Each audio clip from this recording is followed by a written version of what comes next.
buenos días.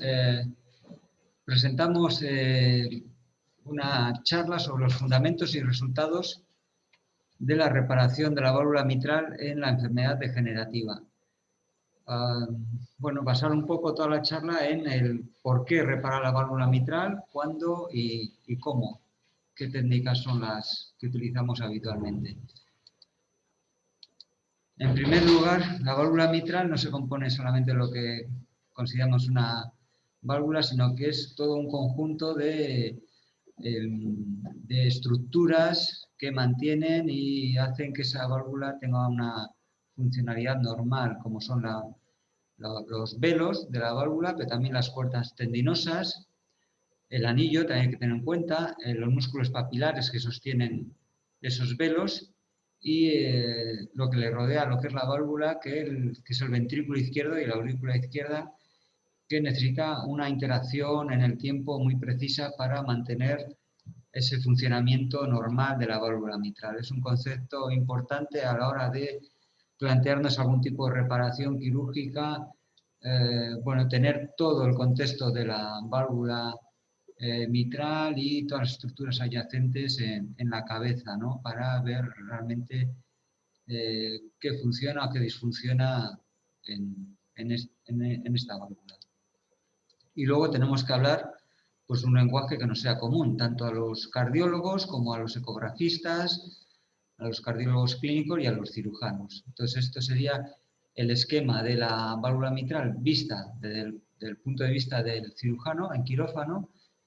Y lo que tenemos son los dos velos, el velo anterior, que es más amplio, y lo dividimos en tres áreas, que sería A1, A2, A3, y este sería el velo posterior, que es un poco en área más pequeño. También se divide en tres áreas que son las que se enfrentan al velo anterior, en P1, P2 y P3, y luego hay dos pequeñas áreas, la comisura anterior y la comisura posterior, que están justo a nivel de ambas comisuras.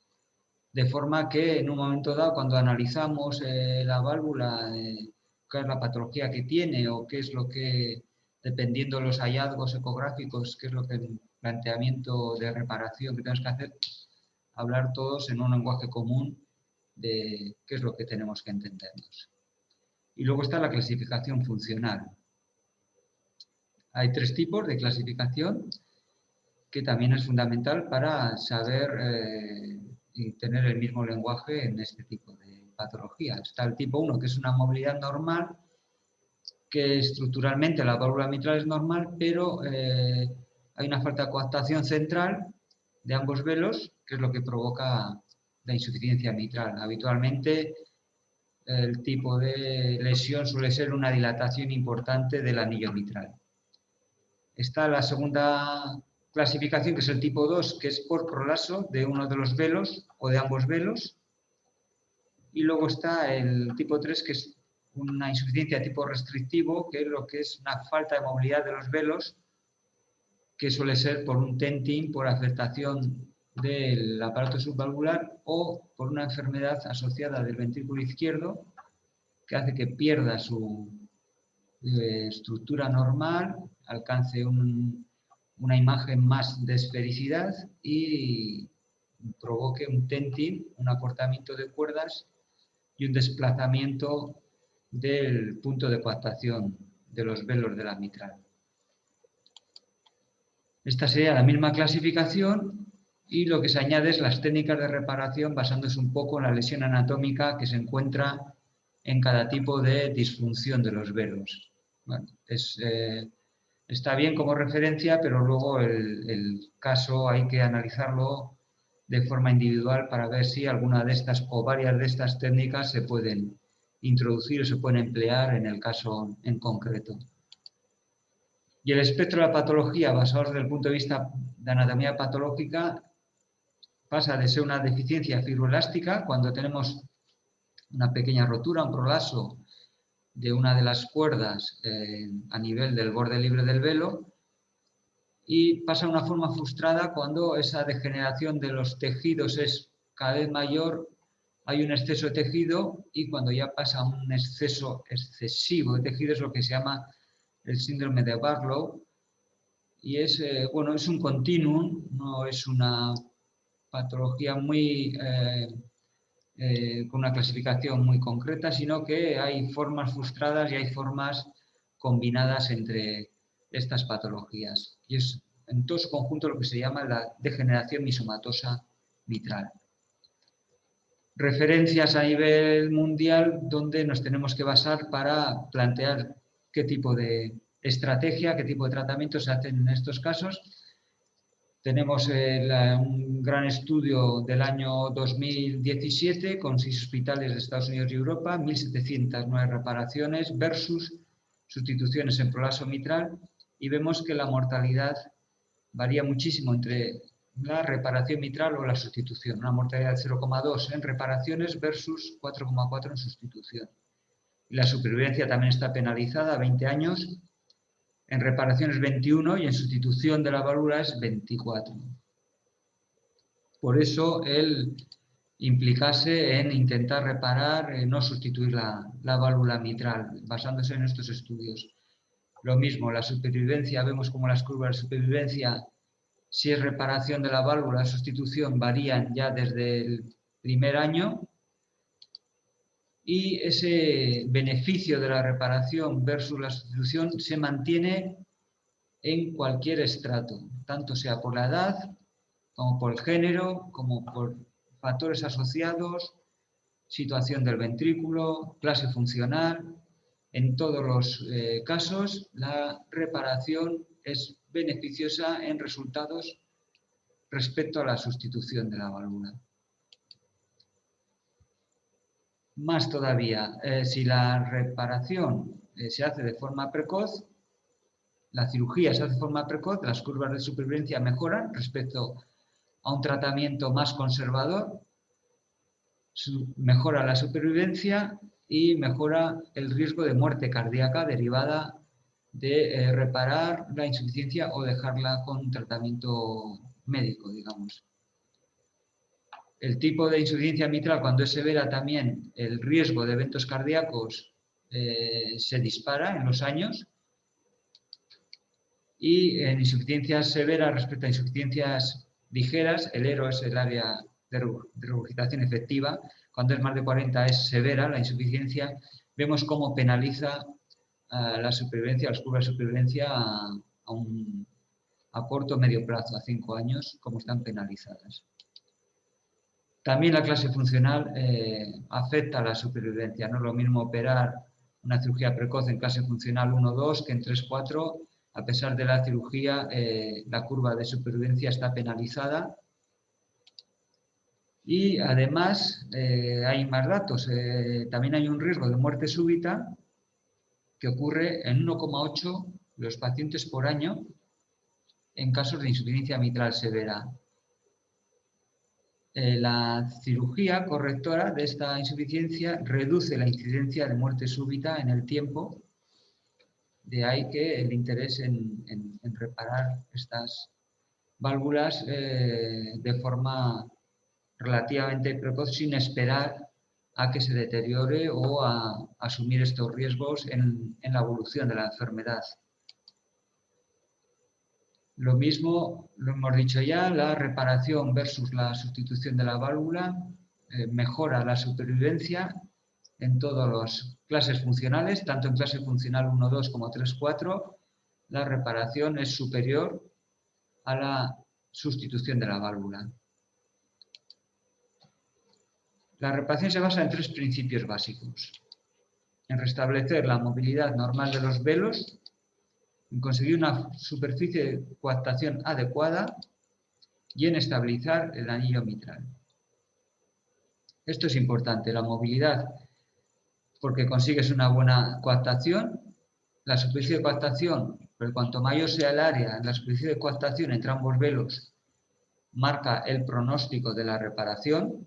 Si no queda insuficiencia mitral residual, es importante, pero el conseguirlo con una buena coaptación refleja que la supervivencia, la reparación se va a mantener en el tiempo.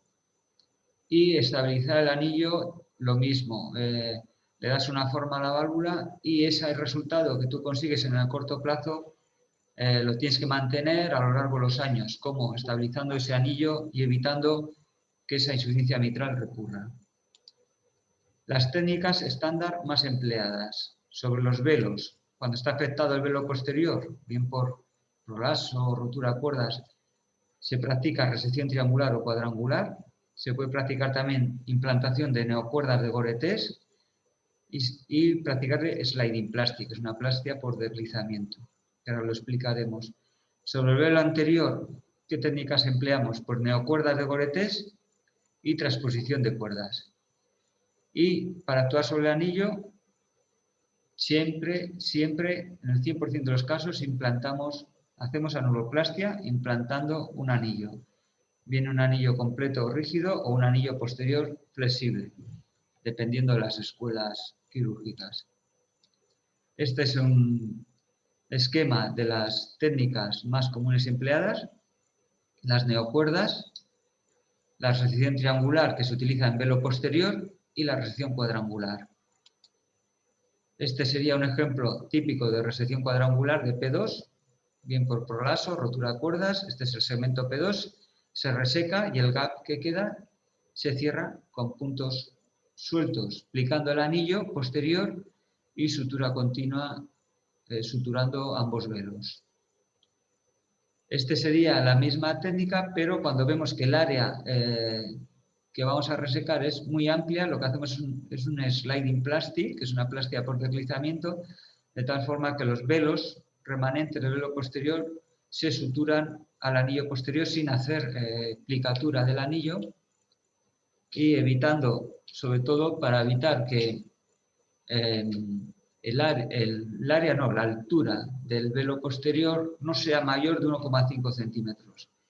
¿Por qué? Porque se ha visto que cuando el velo posterior tiene una altura mayor que esa, la zona de coaptación se mueve hacia el tracto de salida del ventrículo izquierdo. ¿Qué puede ocurrir? Pues hay peligro de SANS, de un movimiento sistólico normal del velo anterior en sístole y que provoque una insuficiencia mitral funcional secundaria. Para evitar eso, lo que hacemos es una sliding plastic. Otras alternativas, pues se pueden poner unas cuerdas de Gore-Tex en el velo posterior, de tal forma que tiren, que hundan el velo posterior hacia el ventrículo, haciendo que el borde, la zona de coaptación de los velos, vuelva otra vez hacia atrás y que no esté cerca del tracto de salida del ventrículo izquierdo. Este es un ejemplo de un paciente con una rotura de cuerdas de velo posterior, que se ve aquí como prolasan hacia la aurícula. Este sería otro ejemplo, una rotura amplia con eversión de todo el velo posterior y el chorro de regurgitación hacia la cara anterior de la aurícula izquierda. Y este sería el resultado posoperatorio. Aquí vemos cómo típicamente esto se ve cuando haces una resección cuadrangular de velo posterior. El velo posterior queda rígido y el velo anterior abre y cierra sobre él, de tal forma que no queda ninguna fuga y sobre todo vemos que el área de coaptación entre los dos velos es muy amplia. Eso es una idea de buen pronóstico de la reparación, de que se va a mantener en el tiempo. Cuando está afectado el velo anterior, lo que hacemos es emplear neocuerdas de Gore-Tex. Se suturan a la cabeza del músculo papilar y al borde libre del velo anterior.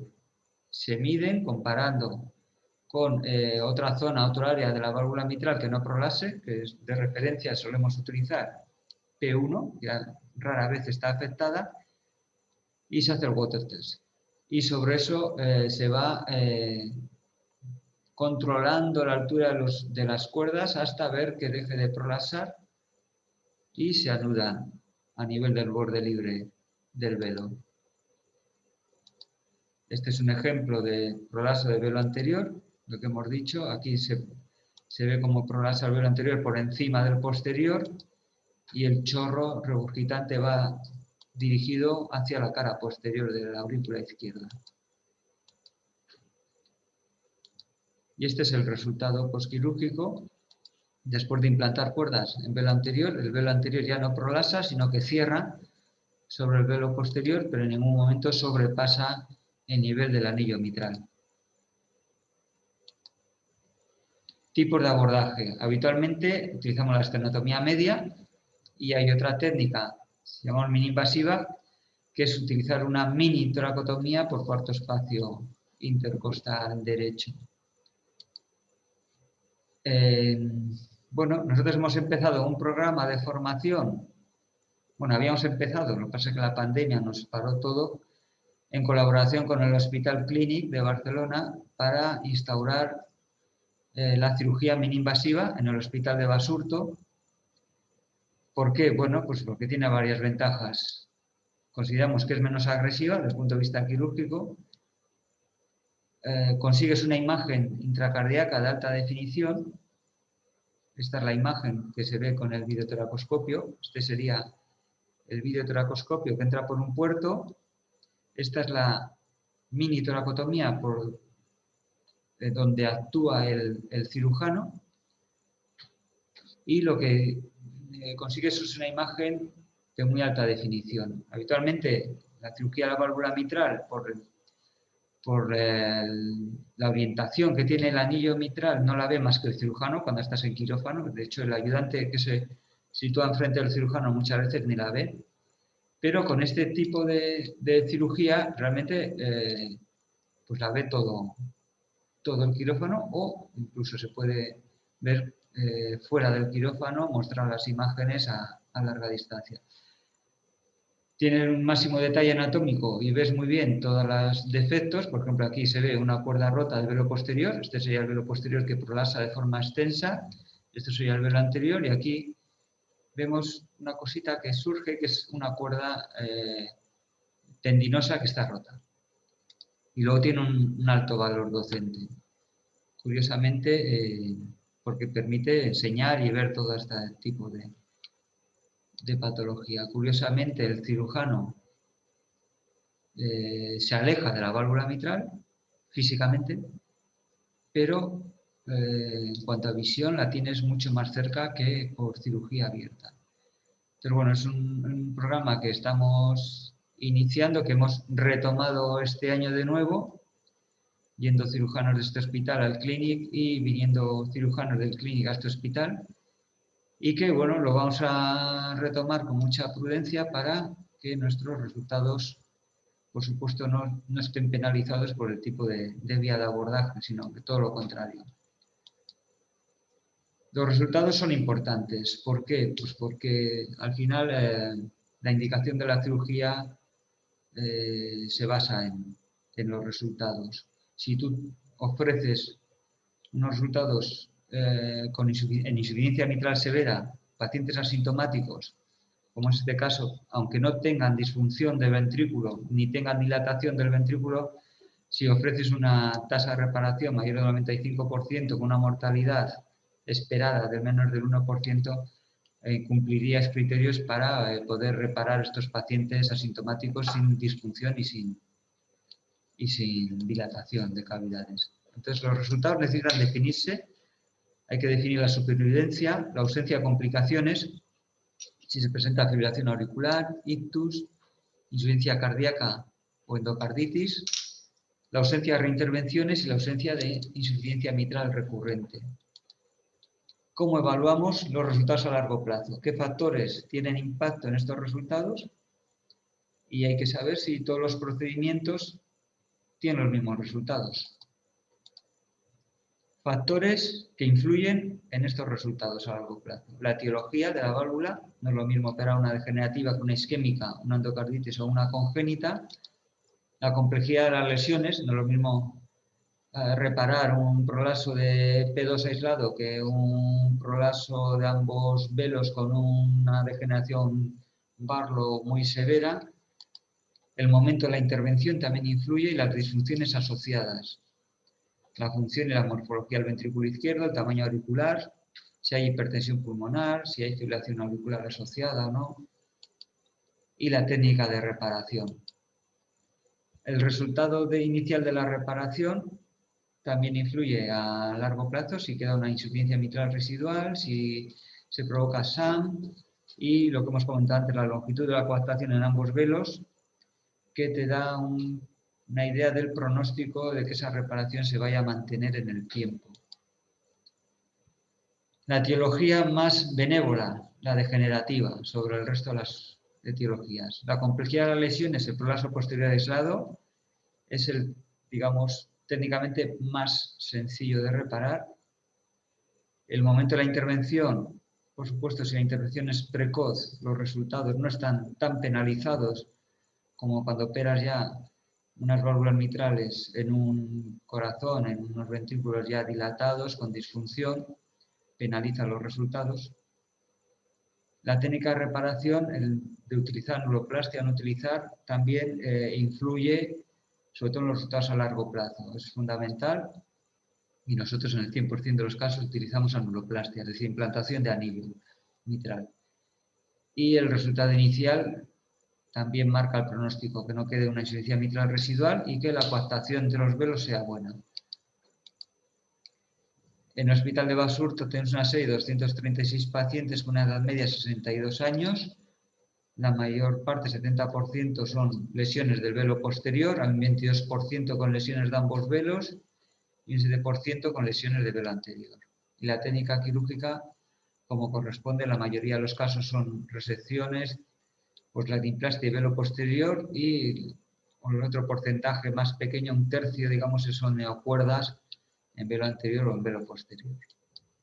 La mortalidad hospitalaria, 4 pacientes, 1,2, con un Euroscore, es decir, una mortalidad predictiva del Euroscore 1, que es el que se utilizaba hasta el año 2017, el 5,7, una tasa de reintervención, de no reintervención del 96%.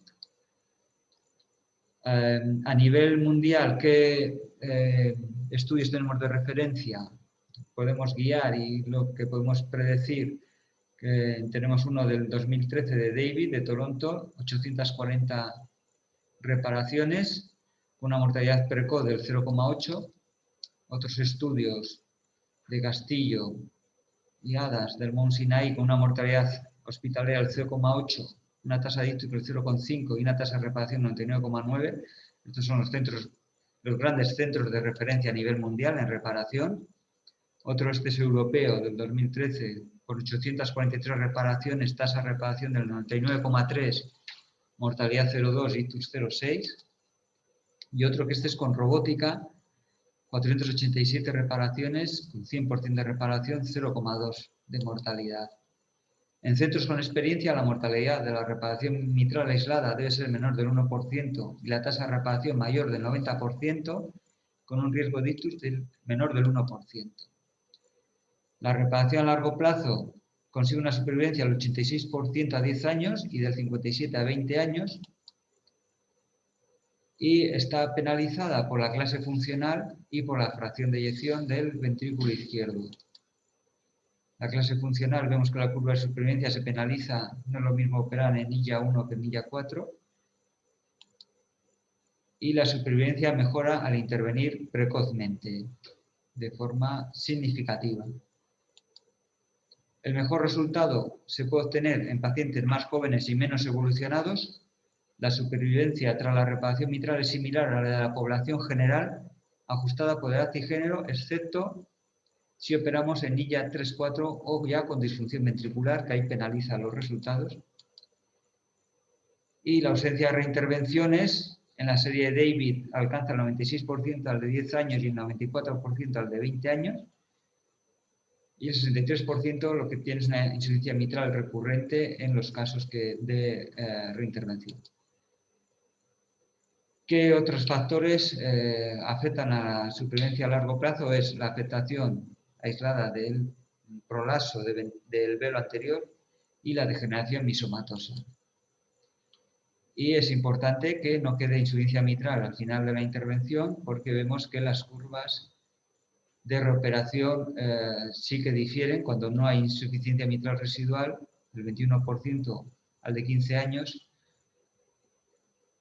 a cuando no hay insuficiencia mitral residual, que es del 14% al de 15 años. La ausencia de insuficiencia mitral severa recurrente, más del 90% al de 20 años, Y la penalización en estos casos es por prolazo de velo anterior, por degeneración misomatosa o por no utilización de anillo de anuloplastia. Aumenta el riesgo de insuficiencia mitral recurrente en 2.13 puntos. Aquí es un ejemplo de la cirugía por ACES que hemos hablado antes, por mini toracotomía. Y este sería un ejemplo de la cirugía robótica, que es un paso ya más en buscar la mínima invasividad de la cirugía.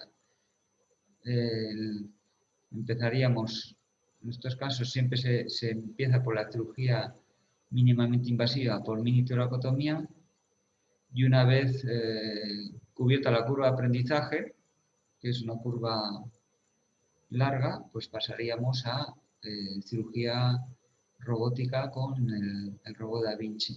Aquí vemos cómo están practicando una resección de velo posterior por prolazo de velo posterior, que han dado unos puntos en el anillo para tener una referencia. Y en la cirugía robótica también vemos lo mismo. Es una resección de velo posterior y lo que están es cerrando ahora el defecto creado.